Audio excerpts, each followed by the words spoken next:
Cronin Toyota and Cronin Nissan are honored to partner with Proudly We Served, as well as the continued support of our local active and retired military veterans across eastern Indiana.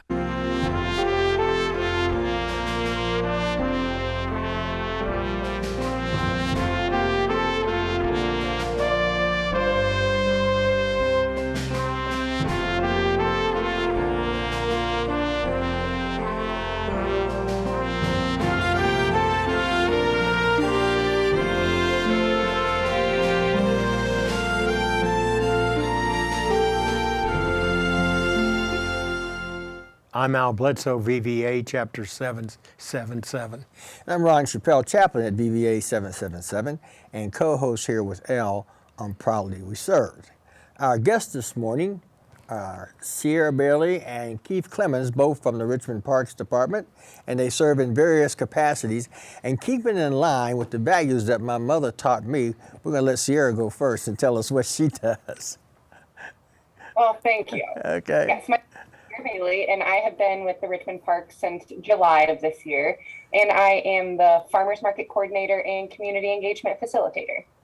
Okay. And Keith? Hi, I've been here for a few years now. I am the Community Recreation Coordinator here at the Parks. I kind of handle a lot of things outside of Sierra's involvement with the community itself. Okay, so now, so back to Cierra. Now, what is it that you actually do? What goes on in your division?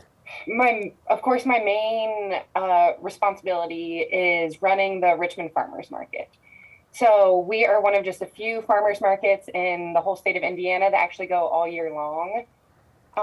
So right now we are still at our outdoor location at Jack Austro Plaza. And what I'm really working on right now is getting us all set up to move indoors to the Star Jeanette building for our winter market.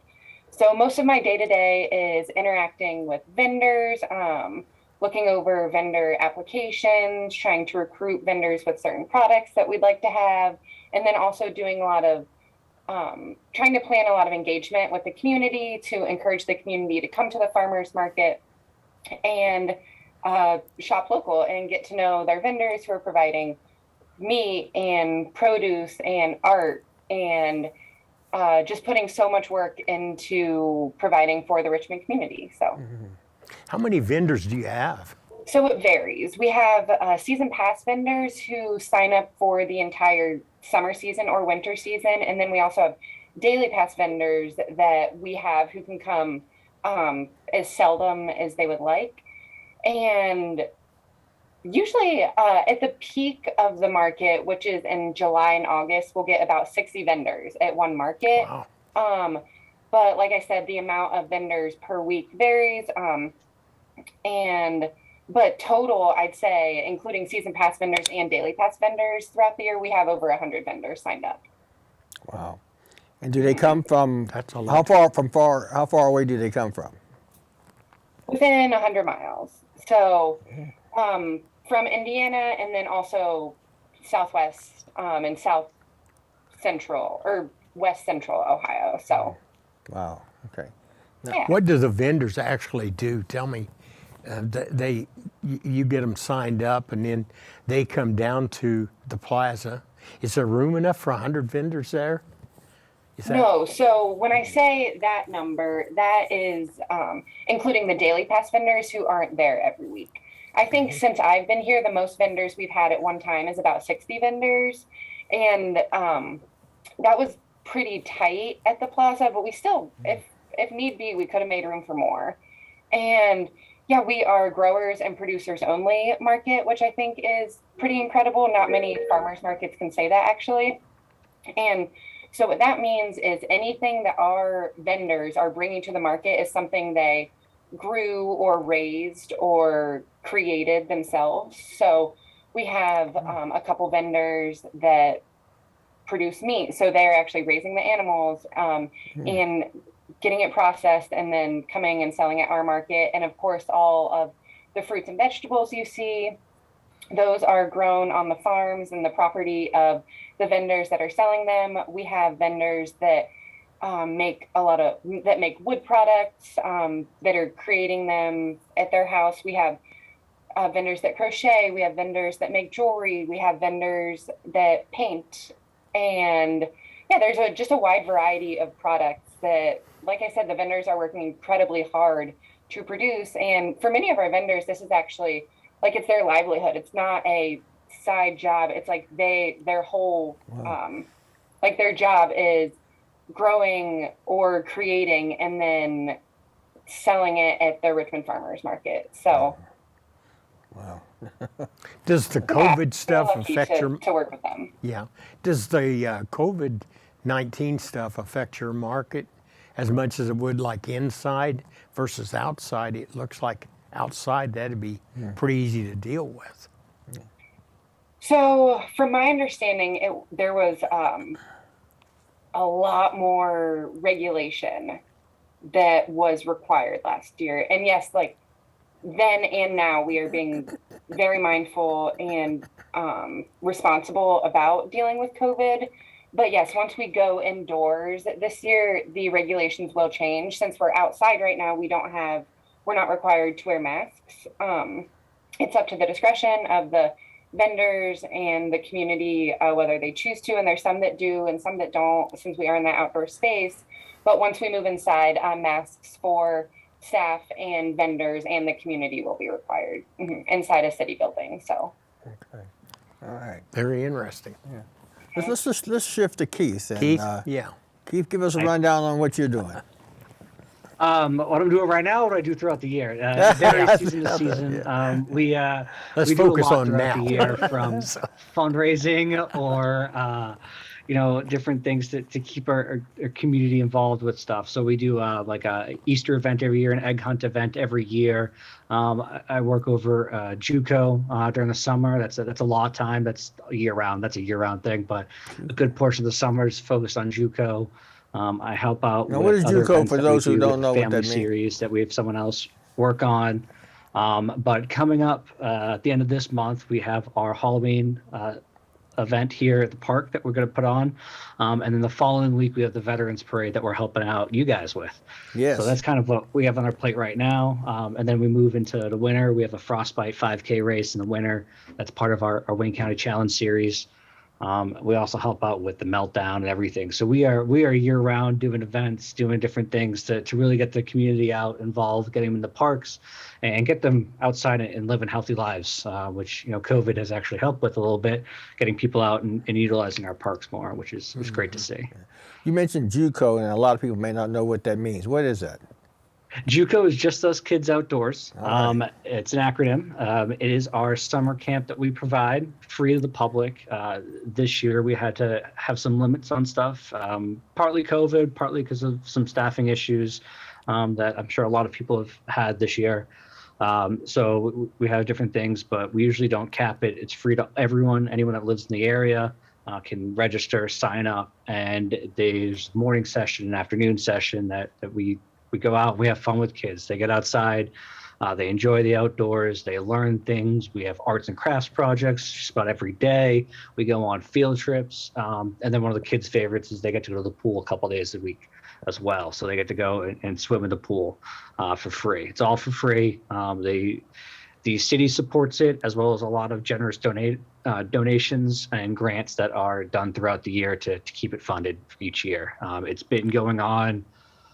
I honestly don't know how long the city itself has had a summer camp, but I have parents coming to me every year saying, I went to this as a kid and I'm glad it's still here. And it's something that a lot of people rely on throughout the summer when school's out of session. Okay. So do you move around different areas, or do you have a specific location? We usually do 4 different parks, or 3 different parks in Vale Elementary. So we'll have one here at Glen Miller. We have a site up at Springwood, and we use Mary Scott Park as well. So we do 2 sessions, 2 parks in the morning, 2 parks in the afternoon.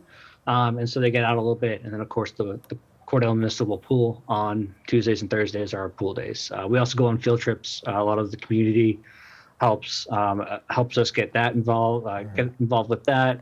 Like Hayes Arboretum, Cope has let us come out there, the Joseph Moore Museum over in Earlham College, a lot of different places that the kids can get out and learn a little bit about what's around here in town.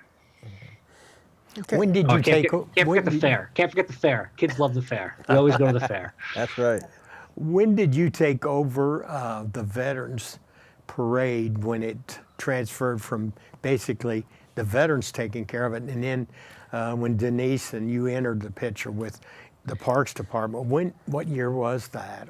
Was it 19? Oh gosh, this was before my time. It wasn't too long ago. I want to say 5-6 years ago. I think the park started to get more involved with it. Yeah. I've been here. This will be the third year I've been here. Obviously, we didn't have the parade last year, but you let us out there a couple of years ago, Al. So that was my first time doing it with the Parks Department. But really, it's you guys. You guys get the word out. You guys do a lot of work. So we're just here to help make sure it happens and make sure the street's closed for you. Well, I think you've added some organization to it, and I think you guys have done a great job of monitoring all that stuff. That's a lot of work to put all that stuff together to make sure people are coming and getting the word out. Like you said, that's one of the biggest things. Is just getting the word out to people. But I think you guys have done an outstanding job of organization and the way that parade runs. From what I can remember of 19, the parade run very well. And of course, this year we're hoping for a huge turnout because we didn't have a parade last year. And it's not as restrictive, and I'm hoping that the COVID stuff don't enter into it so we can have a huge turnout. So, because people have been really turning out a lot to different events certainly that I've been to. I've seen a big increase in things like that. Yeah. And you guys have done a great job with that. So. Well, thank you. We're very happy to help. We're trying to get things going back to as what normal as we can get to, and I think people are being more cautious about spreading themselves out and doing what they need to do personally to keep themselves safe of what's going on, and no matter what other people think, doing what everyone else needs. That everyone believes right. So, we're hoping to get our events back out and getting back outdoors, because I know a lot of people love to come out and honor you guys, and it's always great to have the parade down Main Street. So sure, I think we're going to be able to have it this year, which is great. Now I'm thinking here. I always have to come up with something unique. So I'm thinking, wouldn't it be neat if we could have the parade go right past the farmers market?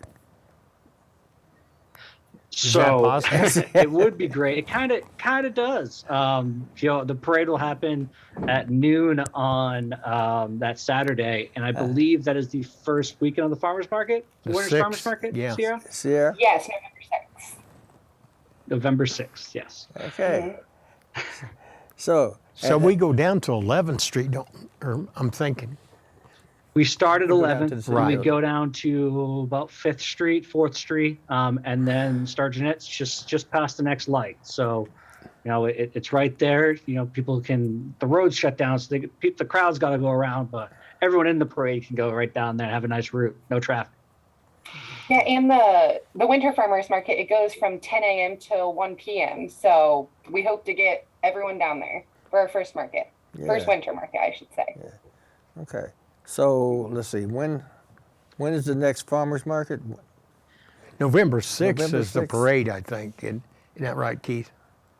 Yes, November 6th, the parade, and it's the first day of the Winter's Farmers Market. Okay. We have summer market still going right up through October. It's a special month, isn't it, Cierra? Yeah, so Okay. this month so like Keith just said, we are still at the plaza for the summer market.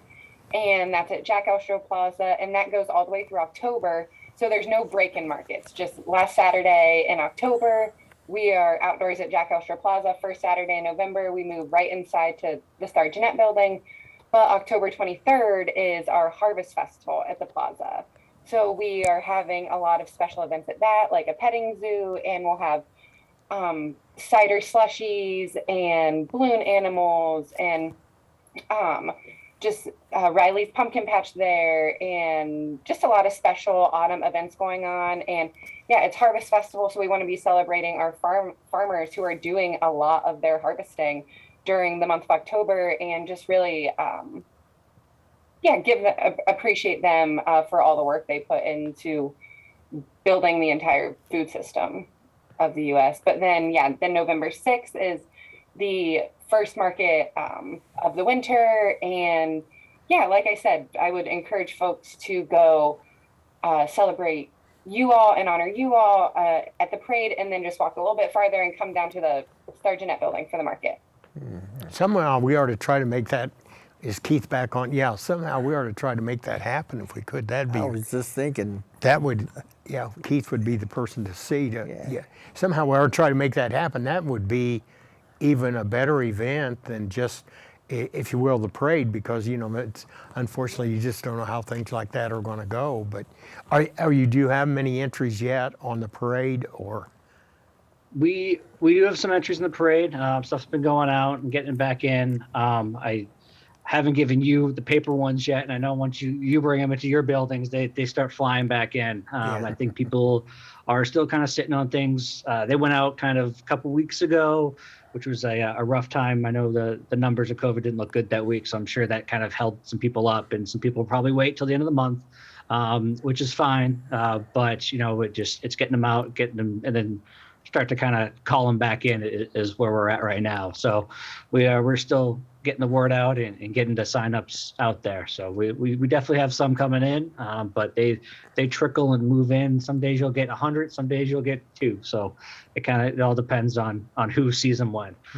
But we definitely have some of the class. I think the Corvettes are coming back. We got some motorcycle groups coming back, things like that. So we'll definitely have some loud cars and vehicles driving down there for you. A bunch of us will get together. I don't think that's been talked about yet, but a bunch of us will get together and start passing out the brochures. Are on East Main Street, all up and down there, even all the way down to 6th or 7th Street, walking down through there and getting those put out, getting somebody to put it in a window or something like that. You never know what it is, and certainly at Cronin we'll get the word out as much as we can. Yeah. And there's always people that show up the morning of. We prefer that they don't, but we get a heads up. But there's some people that wait till the very morning of, because they don't want to go out in the rain. But we're going to have the parade, rain or shine, so we don't care. Are you? Do you have enough people to get it staked off and all that stuff? We used to mark that all off. Do you have enough people to do that, or do you need help with that, or? We at this point, I think we might be all right. We could always use some extra hands. I know there's always a group who show up early, right? Just to show up and see the last second. We have. You veterans they're always running in packs, so I never see one of you alone. But we have another meeting with the committee, and hopefully bringing everyone in again to sit down and iron out the few last details and make sure we have everyone where we need them. But I think we have enough people to get it all taken care of. Okay. Well, I think if you need the help, if you just get it out there that you need the help, people will come running to help with that. That's one of the best. We'll definitely ask. I know that the communities. I mean, if you look at the park itself, the community comes together to help you guys out and show their support. So I wouldn't be surprised if I have too many people helping out. Yeah, that's good. Yeah. Well, I can't wait. I think it's going to be exciting. That day is going to be exciting if we focus on both of these events. Farmers Market and the parade. Yeah, if we could bring all of that together, that would really be, that'd be amazing if we could do that. But hey, what about? I'm gonna get in trouble. The whole world's gonna see me get in trouble right here. What if the honor guard could do something at the Farmers Market? They won't do that. They won't do that. No. Oh, okay. I don't think. All right. I mean, I can always ask, and Ron's worried about the honor guard if they would do that, and. The only thing I can do is ask. That's a very Special. that's a very private, special event, and we don't want to take away from that it becomes a show, if you will. It becomes not what it's meant to be, and that's a dedication to that person. Okay. So, other than that, I mean, I think it's good to have the honor guard out there. Now, whether we do all the other stuff or not, why, that's another thing. But yeah, I think that's a good idea. Yeah. I was just thinking maybe just to go through part of it, just to kind of draw attention to. Yeah. If we could get guys to do that, I mean, I'll bring that up and just see. We did that one year back 5 years ago. We did that where we actually got a casket from the museum. Oh, wow. If you remember when Jim Hall was director, and walked down the thing like that. Yeah, I don't want to do all that. I don't know whether we need to do that or not. So. Let's see. Back to Cierra. How will this event help veterans? I mean, are there going to be any special discounts or anything like that that you know of for veterans? So, not that we have planned yet. I have just been working on the logistics of getting us into the Star Jeanette building, but I will be thinking on that and then releasing that info, especially knowing, that Veterans Parade ends right there near the building. I would love to honor you guys in any way that we can, and really help to facilitate that connection between like the veterans in our community and the farmers and creators in our community. I think that's really important and really special. So I'll keep you guys updated, certainly. Okay, good. Okay, Keith, is there anything else you want to share with us about what you're doing? Not so much what I'm doing, but what the city's doing and what we have working on is the connected trail that's going above the Veterans Park. I'm sure some of you guys have seen the construction and I'm glad you brought the that giant up. wall that's been built up and everything like that. It's beautiful. It looks good. You know, to give you your first worry, no, it's not going to just stay dirt. We're going to put some life there and some things that are going to grow and make it look even better than it is. But you know, we're excited to have that connected trail attached from our gorge trailway up to the greenway up at D Street. So we're really excited about that being in its final stages of being complete. If it's not, I think that the ribbon cutting or the opening's supposed to be here this month for it's officially to be done. But it's going to have a great overlook of the park and be a great place to come see. And I hope it brings in a lot of traffic from outside of Wayne County. So, you know, more people can enjoy what you guys have built down there. Let's be real. It's the veterans who have been getting the different pieces of equipment and everything like that into the Veterans Park. And you know, we're happy to mow the lawns and take care of things, but you guys have done a lot of the legwork getting the stuff here. And I know it's not done yet. So the more people to see it and the more people that can, you know, appreciate what's there, the better. Well, to maintain it, I mean, I think it goes without saying. I think the Parks Department has done a fantastic job of the mulch and mowing the grass and doing those special things whenever an event comes up. I know a couple of times you guys have been called at the last minute to do some fresh mulch or something like that, and you've come through with all of that. So I think the Parks Department is really committed to our community, the veterans community. You know, on that wall, I was thinking, and it's been asked of me, fantastic. what about the possibility of having a mural on that wall? That's out of my hands. Kissing someone, I can missing pass it someone. and change the people who actually make decisions. Okay, but, okay. Tell us who they are. I know I know who it is. I know who it is. Okay. It really looks good. I mean, we're not against anything. I don't know what the final plan is. I haven't. I'm not in those meetings, unfortunately. Okay. Not yet, at least. Right. We'll see. We'll see about years down the road. That would be nice, though. That'd be a nice touch. Well, I think, that that back, the way they've done that, I mean, when they started getting rid of all the dirt and stuff, it didn't look like much, but boy, now it's really taken shape, and I mean, it really looks good. It's gonna look good. Mm-hmm. And get it all they're trying to implement our floral department.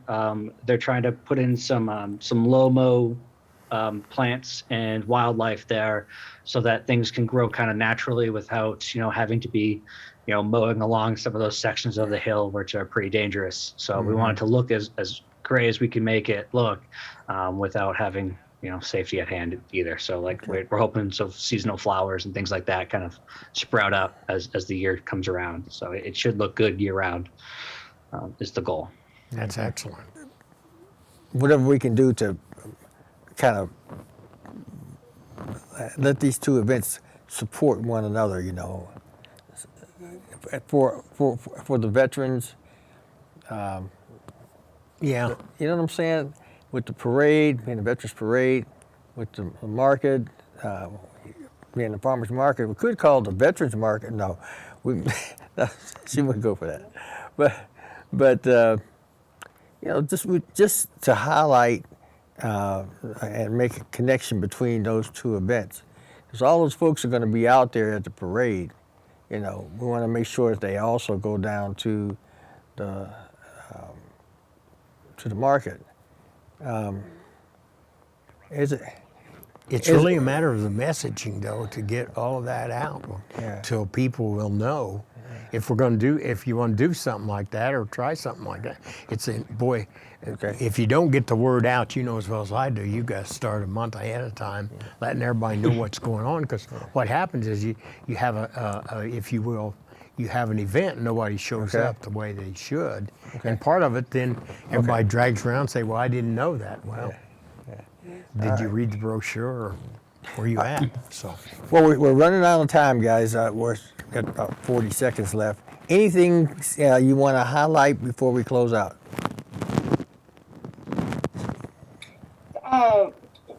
Gentlemen, one thing I will say is, Ron, after your question about one way of honoring veterans at the market, one thing, my mind was just going after you asked that. And one thing I'm sure our vendors would love to do, at the very least, is do a giveaway basket for veterans to enter. Okay. And that way you can get a taste of a lot of the different products that we have at the market. And that's something that you would be able to, just put a little ticket in if you are a veteran. And I'm certain that our vendors would love to honor you in that way at least. And then, I'm going to keep my mind moving about other ways to do that as well. And we will have signs up along Main Street that point people in the direction of the Star Jeanette building as well. And we're going to be doing a lot of advertising from here till then. So we hope to see you there. And thank you so much for this conversation today. I'm honored to speak with you both. Yeah. Well, I want to thank both of you guys Thank you for being on the program today. And we're going to do our best to get the information out to all the veterans and that they'll be able to support both of these events, the parade and what's happening at the farmers market. So hopefully we'll see you on that day. All right. Thank you so much, and thanks for being on Proudly We Serve. Thanks. Yes, thanks.